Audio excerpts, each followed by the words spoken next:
My name is Aria Monroe. I'm 26 years old, a painter and art teacher living in Austin, Texas.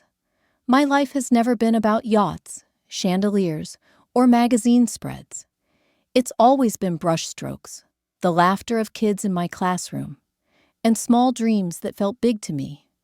But to my family, that was never enough. They called my backyard wedding trashy. My mother didn't even hesitate. Her voice cut like glass. "This isn't a wedding, Aria. It's a pity party in dirt," my sister Lauren laughed, clinking champagne glasses on a yacht as if mocking me from afar. To them, fairy lights and wildflowers weren't symbols of love. They were proof I didn't measure up, and beneath their words, I heard the unspoken truth. It wasn't the backyard they disapproved of. It was Noah. His skin color didn't match their polished dinner parties, their legacy photographs, their picture-perfect family name. Sunday dinners at the Monroe house were theater. Crystal glasses catching candlelight, Persian rugs worth more than my annual salary, and smiles sharpened like knives. I'd sit there with paint still staining my hands from teaching art classes, trying to explain why Rose's garden felt more real than a sterile country club ballroom. "Sweetheart," my mother would purr, "wouldn't you prefer somewhere more refined? Refined, appropriate, respectable."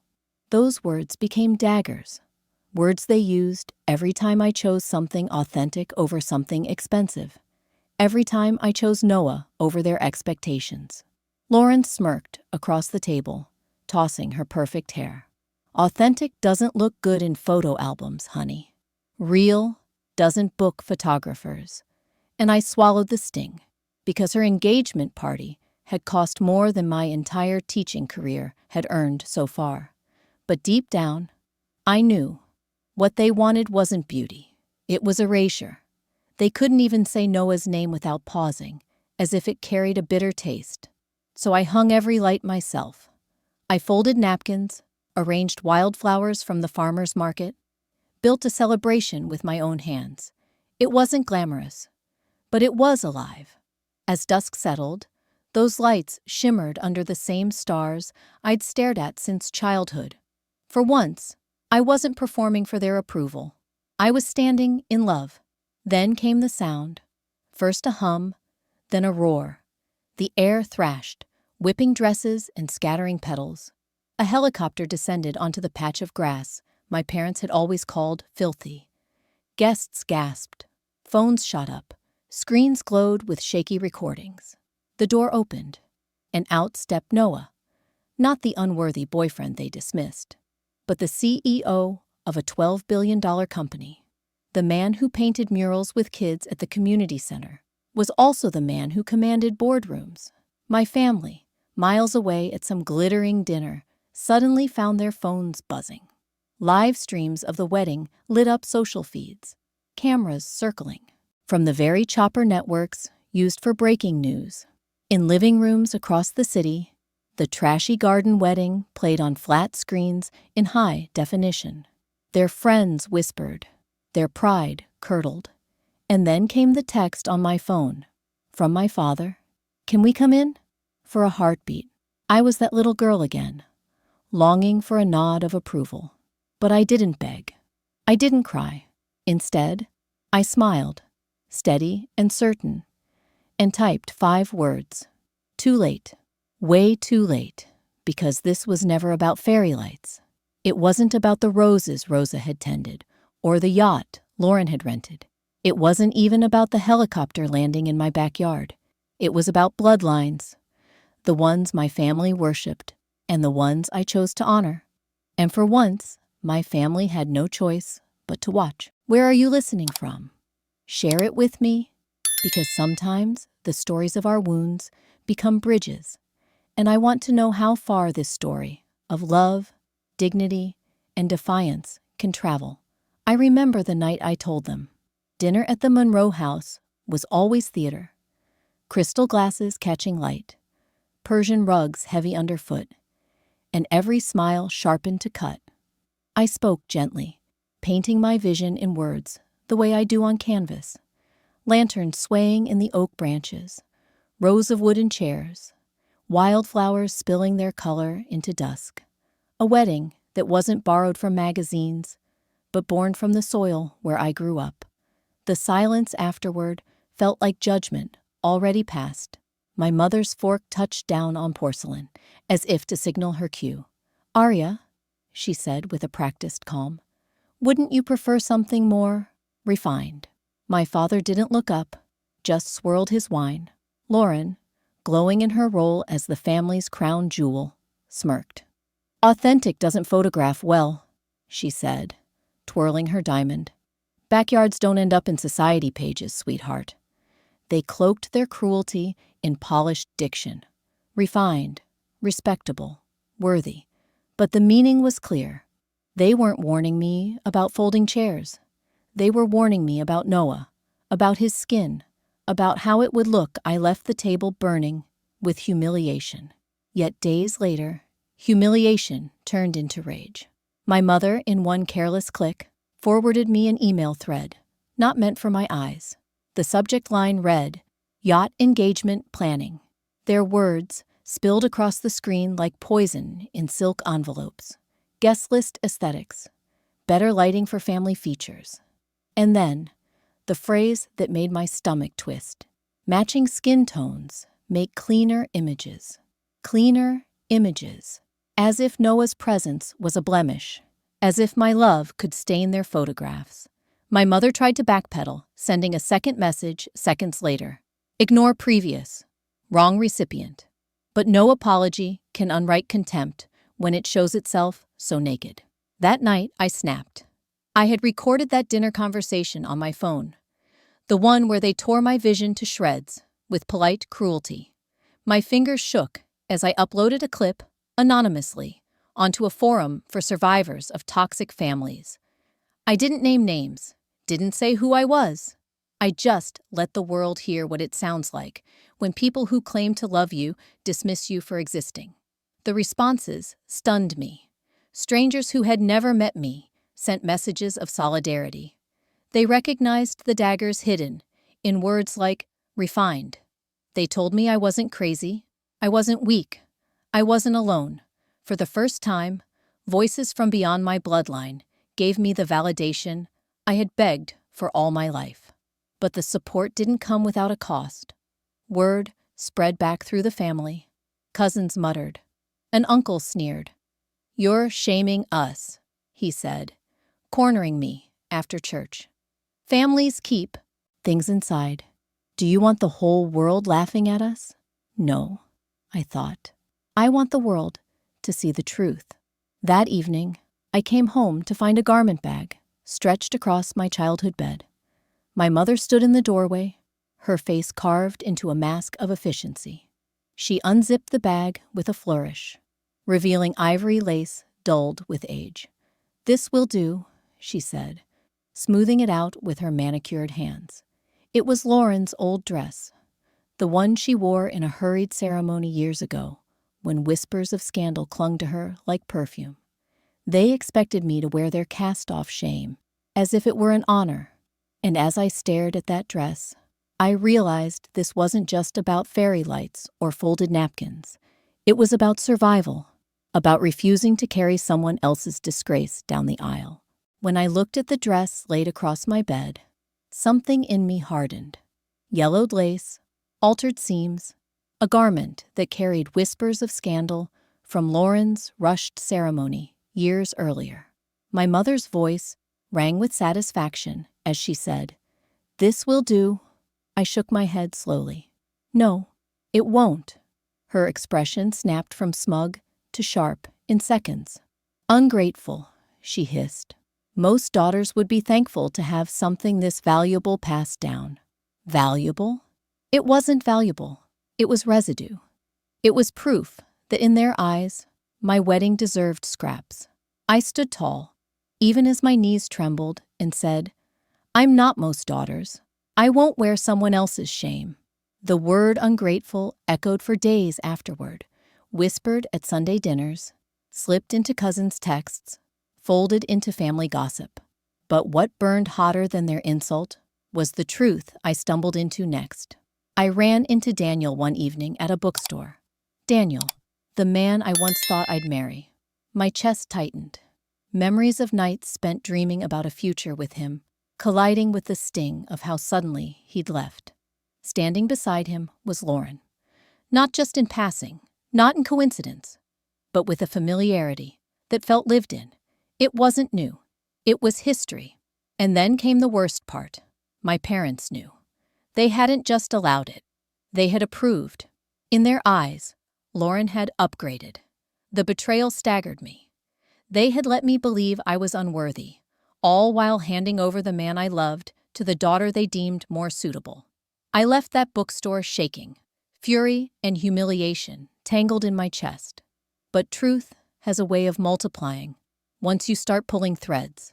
A week later, digging through paperwork in my father's study, I found something that chilled me deeper than any affair ever could. Documents for the Monroe Scholarship Fund. On the surface, it looked noble, aid for promising students, but buried in the guidelines was a clause written in polished legalese. Non-legacy partners excluded. The meaning was unmistakable. It wasn't about academics. It was about bloodlines, about keeping anyone who didn't match from being tied to the family through marriage or reputation. The scholarship was never just philanthropy. It was a gate designed to shut people like Noah out. I couldn't breathe reading it. My family wasn't just casually cruel. They had built their generosity on exclusion, codified their prejudice into rules. Anger consumed me. One evening, unable to carry it any longer, I stormed into a coffee shop where Lauren sat surrounded by her circle of admirers, fellow socialites, and would-be influencers. My voice shook as I confronted her, laying bare the affair with Daniel, the scholarship clause, the hypocrisy that coated our family's reputation. She laughed, dismissive, the way only Lauren could. Careful, Aria. Meltdowns don't look good on you. My hand trembled. The coffee cup slipped, shattering against the floor. Conversations froze. Cameras lifted. Within minutes, the clip was online. Aria Monroe, flustered and furious, glass shards at her feet. The internet split in two. Some said, "She's endured too much. Who wouldn't break?" Others sneered. "Another bitter sister who can't control herself." I became both martyr and spectacle, my pain dissected in comment threads by strangers who didn't know half the story. And when I returned home that night, raw from the scrutiny, my family was waiting with their solution. Papers spread across the dining table. Lauren glowing at the head like a queen. "We've decided the most sensible thing," my mother announced. "One joint ceremony, you and Lauren together. One date, one guest list, one statement for the family." Her tone was final, her smile sharp. To them, it wasn't an offer. It was erasure wrapped in ribbon. And for a moment, staring at their polished certainty, I realized they would rather bury me inside Lauren's spotlight than let me shine alone. When tradition wears pearls, it still strangles. I stared at the stack of papers on my parents' dining table and said the only word that still felt like mine. No. No to the joint ceremony. No to becoming a footnote under Lauren's chandelier. No to being folded into a statement the family could parade around town like a polished alibi. My mother's smile didn't crack. It calcified. My father cleared his throat, the way he did before board votes.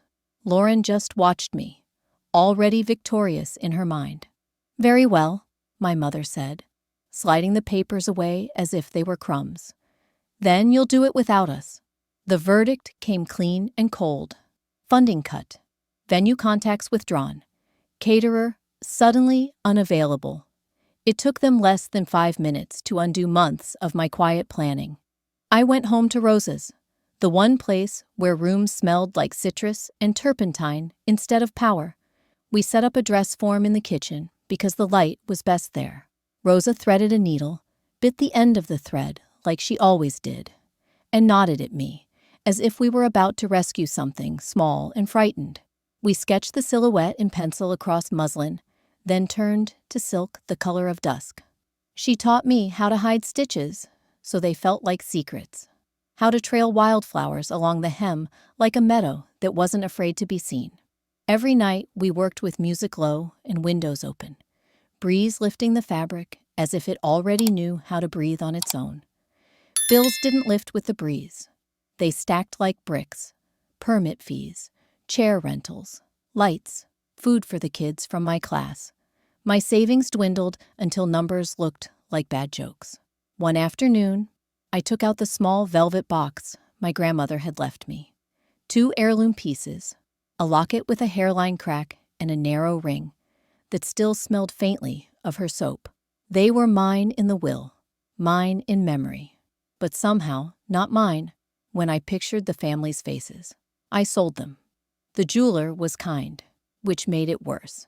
He weighed the metal and spoke softly, like a doctor delivering a diagnosis. I walked out with an envelope and a grief I hadn't budgeted for. When my aunt heard, she called me heartless.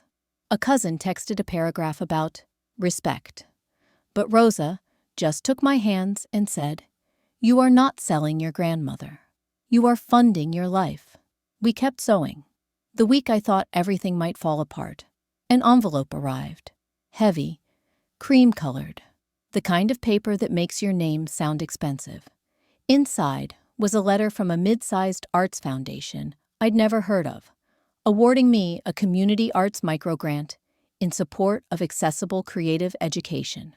It covered supplies for my students and more than half of the wedding rentals. I read the letter twice, then a third time, waiting for the trick to reveal itself. There was no trick, just a signature, a phone number, and a line that said, "We believe in the work you're doing." Rosa exhaled a laugh that turned into a prayer. I pressed the letter to my chest. Only later would I learn what I should have guessed, that grants don't fall from clouds. They come from people who pay attention. Days blurred into threads, fittings, receipts. I taught my after-school class with new brushes that didn't shed and paper that didn't buckle. The kids painted suns too large to fit on the page. I told them that was the point. At night, Rosa and I stitched wildflowers climbing higher, like they weren't afraid of the dark. On Saturday, I set up a tiny booth at the neighborhood art fair. 3 canvases, a crate flipped into a pedestal, a hand-lettered sign that wobbled in the wind. I told myself I was there to invite parents to the kids' showcase, not to sell. Truth, I needed to remember the world was bigger than my family's dining room. By noon, the street smelled like kettle corn and sunscreen. Musicians tuned guitars somewhere behind the pottery stalls. I took a break and crossed to the coffee cart, counting out bills that still felt like betrayal. The barista handed me an iced Americano slick with condensation. I turned, already apologizing to someone I'd nearly bumped, and the cup slid in my damp hand. Cold coffee leapt from the rim and struck the sleeve of a man's white shirt. Dark bloom, instant and unforgiving. "I'm so sorry," I blurted, napkins already in my fist. Let me." He looked down at the stain, then up at me. Calm eyes, patient posture, not a flicker of anger. "It's only coffee," he said, voice low and steady. "Happens." I dabbed at the cuff, mortified. He glanced past me, toward the 3 canvases propped in my booth. Storm blues, gold seams, something like dawn trying to break. "Are those yours?" he asked. "Yes," I said, because there was nothing else to say. He held my gaze a beat longer, as if reading a caption I hadn't written yet. Then he offered a small, almost private smile. "I'm Noah," he said, extending a hand I was suddenly afraid to take, because it felt like a hinge. I took it anyway, and for the first time in a long time, it felt like the day wasn't closing. It was opening. Noah didn't disappear after the art fair. 2 mornings later, I found him standing outside Rosa's house with the trunk of his car propped open. Inside were boxes stacked high, brushes wrapped in paper, sketch pads thick enough to last a semester, jars of tempera paint in every shade the kids had ever begged me for. He carried them inside himself, sleeves rolled to his elbows, moving with the easy calm of someone who wasn't trying to impress anyone. "These should hold up better than what you've been using," he said. The children's faces lit up as if he had delivered treasure. They tore into the supplies, squealing over colors they'd never had before. One boy clutched a cobalt jar to his chest, like it was gold. Noah crouched beside him, showing how to angle the brush for smoother strokes. He didn't just give. He stayed, patient and present, as if this classroom was exactly where he wanted to be. When the kids finally spilled out into the afternoon sun, he turned to me. "Lunch?" It wasn't dramatic, just a simple invitation. Rosa, watching from the doorway, raised her brows and whispered, "Go." We ended up at a corner cafe with chipped mugs and tables carved with initials. He asked about my work, about the murals I painted after dark when the city fell asleep. I told him about stretching paint until water nearly erased pigment, about kids who drew suns too big for their pages. For an hour, I forgot the weight of my family's scorn. For an hour, I wasn't a disappointment. I was an artist, and someone was listening. That same day, a friend from the art fair posted a short video of me live painting sunflowers across a community wall. I hadn't even noticed her filming, but by morning, the clip had spread across feeds. "Teacher brings light back to forgotten block," read one caption. "Hope in every brushstroke," read another. Messages poured in from strangers, asking how they could support. For once, the internet wasn't dissecting me. It was lifting me. But light never comes without shadow. Noah's assistant called that afternoon. Her tone was crisp, rehearsed. She had seen Lauren's posts, smirking selfies paired with captions about reckless sisters, hashtags designed to sting. "This could damage Noah's reputation," she said carefully. "He should create some distance, at least for now." The words landed like a door closing in my chest. I knew Lauren would claw, but I hadn't expected her claws to reach into Noah's world so quickly. By the time I formed a reply, the call was over. I stood in Rosa's kitchen, pulse pounding, wanting to scream. Then my phone rang again. Chris, the man I once believed would be my forever. His voice cracked, soft with regret. "Aria, I'm sorry. I should have fought for us." I pressed speaker. "Rosa," folding linens behind me. "Chris," I said evenly, "your sorry doesn't change anything." He stammered, tried again, but I cut the line. The kitchen fell silent except for the hum of the fridge. Rosa turned, eyes searching mine. Was I brave, or was I cruel? Later, when word spread that I had ended the call so coldly, people split down the middle. Some said I was finally reclaiming power. Others said I had lost grace. Maybe both were true. That night, as I sorted through my inbox, one subject line froze me. Dallas Modern Art Center. Solo exhibition invitation. They had seen the mural video. They wanted my work, my story, my colors. The show was scheduled in 6 weeks. 6 weeks. I whispered the words aloud. It wasn't just an opportunity. It was a door no one in my family could slam shut. The Dallas Modern Art Center smelled like varnish and fresh paint, the kind of scent that clung to your lungs and whispered that something important was about to happen. My canvases hung taller than I had ever imagined. Sunflowers breaking through storm clouds, rivers of color stitched with gold. Strangers in sleek suits and press badges drifted from piece to piece, murmuring words I had never heard applied to me.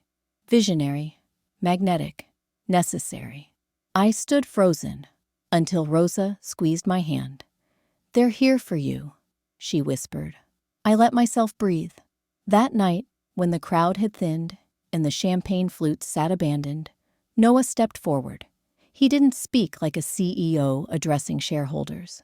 He spoke like someone confessing. That grant you received, the foundation, the paper envelope, it wasn't random. He paused, searching my face. It was me. I wanted to give you the freedom your family never did. The truth unraveled inside me, like a knot loosening. All the late-night stitching with Rosa, all the fear about money, and all the quiet prayers answered by an envelope. It had been him. I should have been angry at the secrecy, but instead, my chest ached with gratitude. For the first time, someone had believed in me without asking me to change. Before I could reply, a woman with a headset and an energy that buzzed like live wire introduced herself as a television producer. "We'd like you to come on our morning show," she said. "This Sunday, 8:30 a.m., national broadcast. Your story matters. People need to hear it." I blinked. National broadcast. My mother always said my voice carried no weight, that Lauren was the one worth showcasing. Now strangers were offering me a stage larger than anything my family could buy. But temptation is always shadowed by consequence. The same night, Lauren hosted her gala. The event meant to crown her as the perfect daughter. Guests in sequins, press snapping photos, speeches rehearsed to sound effortless. I sat in Rosa's kitchen, scrolling through my phone, the producer's invitation still fresh in my mind, when fury rose hot in my throat. I opened the folder of receipts I had saved, the family's private chats, lines filled with coded disdain. Matching skin tones make cleaner images. Legacy only, words that sliced deeper than slurs, because they came dressed as etiquette. With shaking hands, I posted them publicly. No names blurred, no sugarcoating, just the raw evidence of what my family had called tradition. The internet erupted before midnight. One side called me fearless, finally speaking the truth families like mine hid for decades. Others called me a traitor, accusing me of humiliating my bloodline for attention. My name trended, pulled apart in threads, praised in essays, mocked in memes. By morning, clips from Lauren's gala showed her smiling through gritted teeth, reporters whispering questions she couldn't answer. The stage she had built for herself cracked beneath my words. I didn't sleep. I paced the kitchen, reread comments, questioned whether I had just burned every bridge beyond repair. Rosa brewed tea and set it in front of me, without judgment. "Sometimes the fire is the only way the truth gets seen," she murmured. At dawn, my phone lit up. A new message from the producer, short and sharp as a command.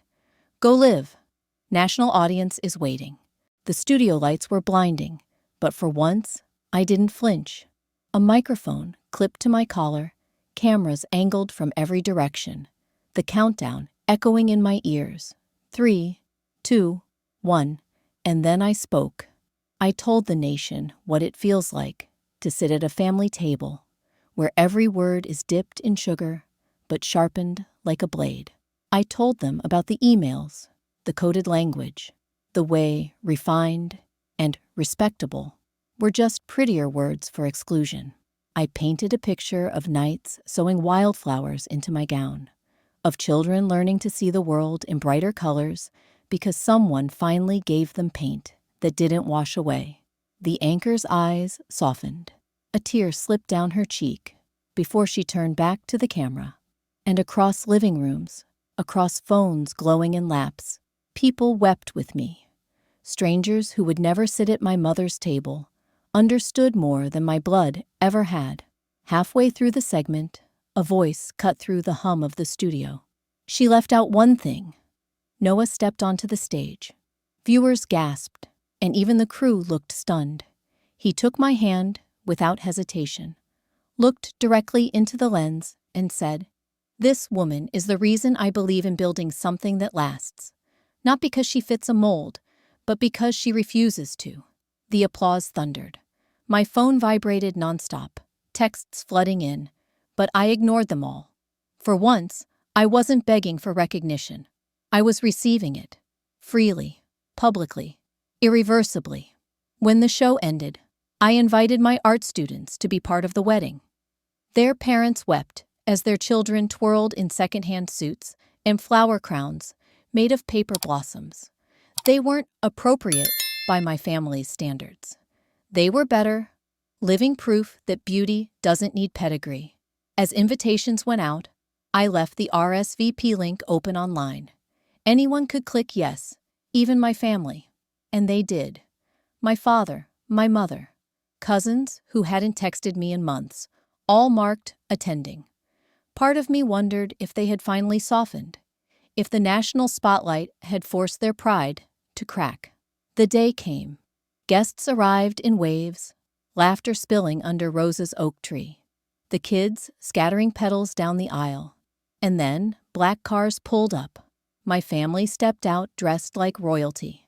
They handed their printed RSVPs to the guard, chins lifted as if the world still revolved around them.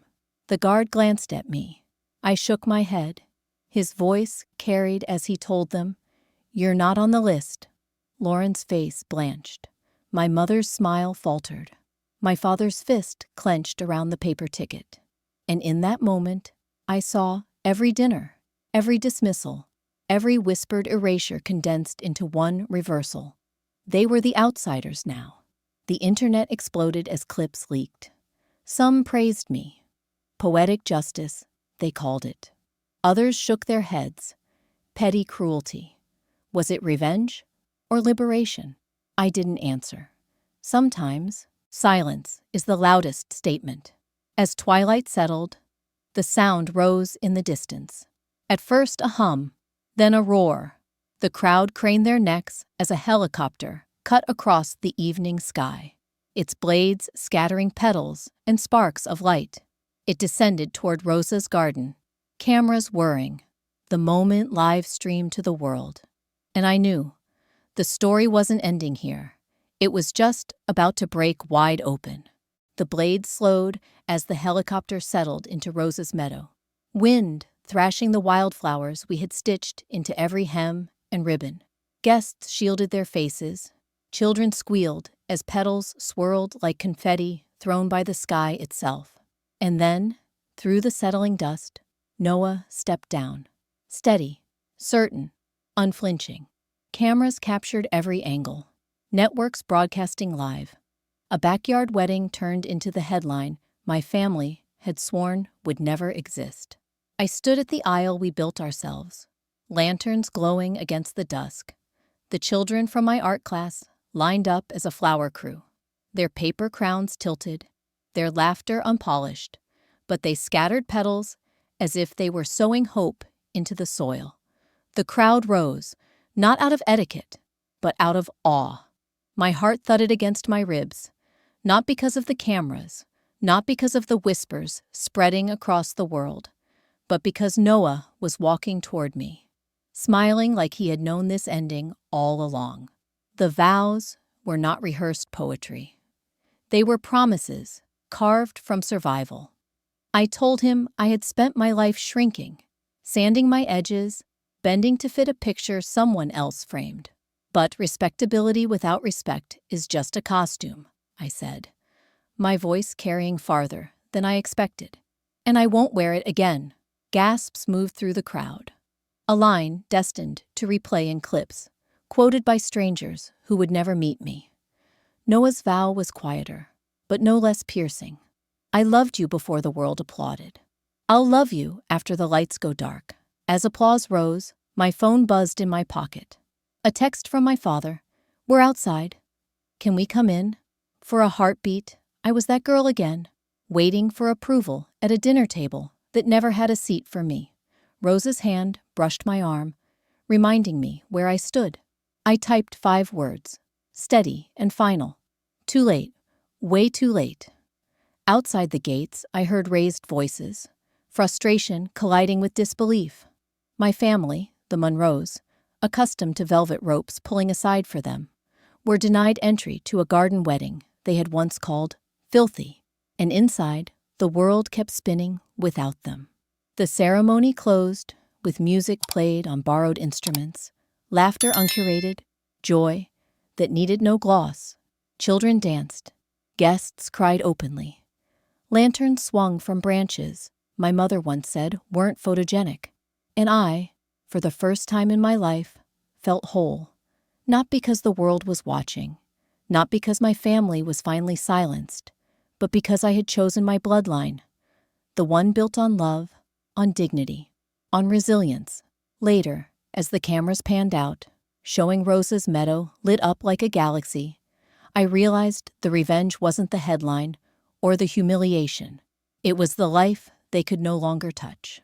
My family had tried to write me out of the story, but I had written a new one, bolder, louder, untamed. The lesson etched itself into me as the night deepened. We do not inherit worth. We claim it. And the sharpest revenge is not in watching others fall, but in refusing to let them dictate how we rise. So if you've ever been told you don't belong, remember this. Belonging isn't handed down like jewelry or approval. It's chosen, built, fought for.